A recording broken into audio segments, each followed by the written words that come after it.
After growing up in South Windsor and graduating from Providence College, Jon DiSalvatore launched a long professional hockey playing career in which the NHL played a minor role. GottaLoveCTHockey sat down with Jon to learn about his time in the AHL and Europe and find out what's next.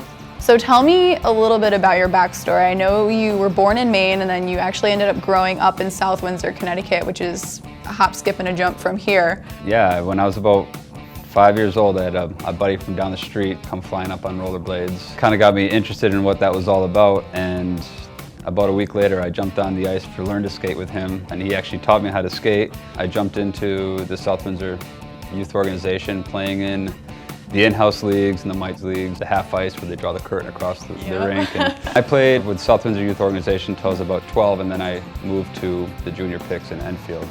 Ultimately, I started jumping into in the hopes of playing for the junior Coyotes, junior Whalers at the time. That ultimately happened, and we were fortunate enough to have Gary Deneen so close to home in Enfield, Connecticut. I never had to leave my high school, so I wasn't one of those kids that had to leave home at a young age. I was able to stay close, which was great. So I know you went to Providence College, so what made you decide that was the place for you to play? It just kind of made me feel like I was going to be part of something that was yet to come. Just the recruiting process and the reality of what your opportunity is. Providence painted a great picture. I can't be more happy for the decision that I made. It's given me a launch pad for my hockey career, and I met my wife there, and it gave me a tremendous experience, and they just did a fantastic job recruiting. What made you decide that you wanted to go the route of being a professional hockey player? You know, it's something that me and my dad talked about probably when I was a sophomore in high school. So when I started considering junior hockey versus college hockey, I don't know if the numbers were correct, but I said, Dad, you know, it seems like only 5% of these college players are actually turning pro. And my dad said simply to me, he's like, just be that 5%.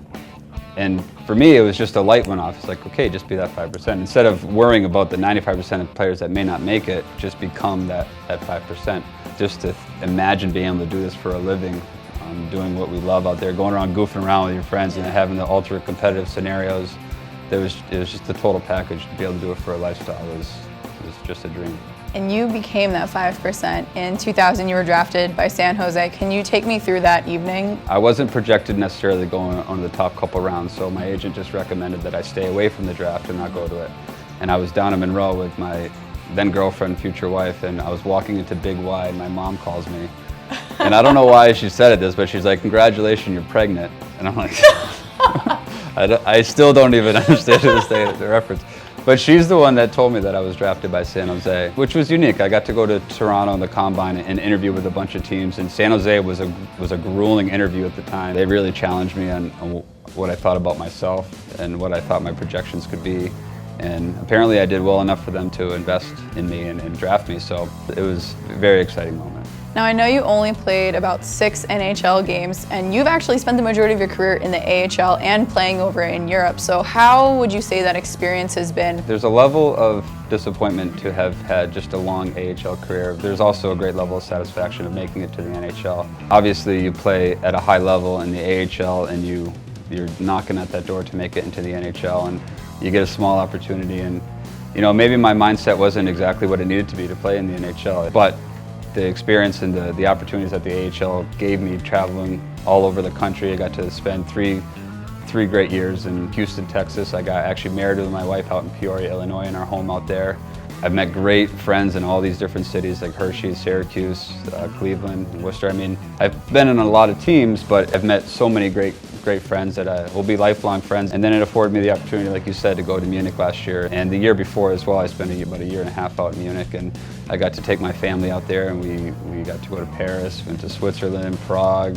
Hopefully my kids will remember it. Hopefully we've taken enough pictures for them to cherish those moments, but I can't be more happy for the experience that hockey's gave me. What would you say would be the difference from playing maybe at the NHL level to playing the AHL level and then even for Europe?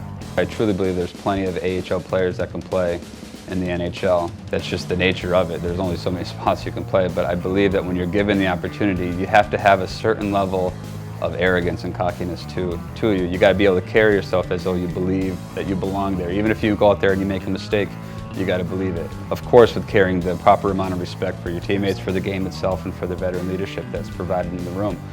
So you know, maybe I fell short on it. Maybe I tiptoed around a little bit too much when I was up there, and I almost felt like I was just destined to go back down. But I believe that that's the difference. I think the skill, the parity and the skill at that level is pretty strong. You know, outside of the elite NHL superstars that there are, I just think it's that mindset, which is very hard, I think, to carry yourself with right respect and that confidence that's required. Do you think that you had to change your style of play when you were switching different leagues? I've been told that I'm a hard guy to scout because in the American League level I'll play in a lot of the offensive situations and special team situations, where in the NHL level I may be more of a checking line role. So some GMs have told me that it's a little bit harder to scout me because they're not seeing me in maybe the desired situation that I'm supposed to be in. You have to be willing to learn the game from all aspects, all situations, and be willing to pay the price and earn your ice time and earn your role. Out of all the teams and leagues that you've played across, do you have a favorite team? And if so, what is your favorite memory from that team? Well, my favorite team would be my Houston team. We went the furthest, we went to the finals. We had some great moments. The biggest moment I've had as a pro was probably scoring the game-winning goal with a minute left in Game 7 of the Western Conference Finals. That was a great individual moment for me that I got to share, of course, with my team. Now, I know you talked about how last season and the season before that you had played in Munich. What was that experience like going from playing in the AHL to a European league? Obvious things like the ice is a little bit bigger out there. You know, that's sometimes a few game adjustments to get used to. But believe it or not, in the German league, the DEL, the coaching is all done in English.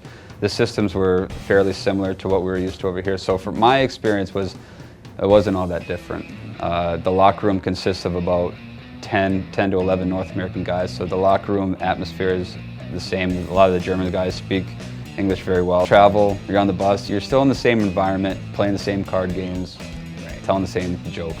What would you say to our fans that are maybe interested in going the professional route, but they always have the NHL in their brain, but they don't even really consider the AHL? I mean, you've made an amazing career out of it. Don't lose sight of what the game has to offer. I mean, the game can offer you a tremendous amount of different qualities to grow as a person. I mean, character, you know, accountability, determination, commitment. I mean, all those things are going to help you grow, whether it's in an American League level, East Coast level, an NHL level, and outside after hockey. I mean, the game teaches you in so many different ways how to be just an upright, good standing person, and I would say never lose sight of the fact that you're surrounded in a sport that provides that for you. Tell me a little bit about what's next for you in your career.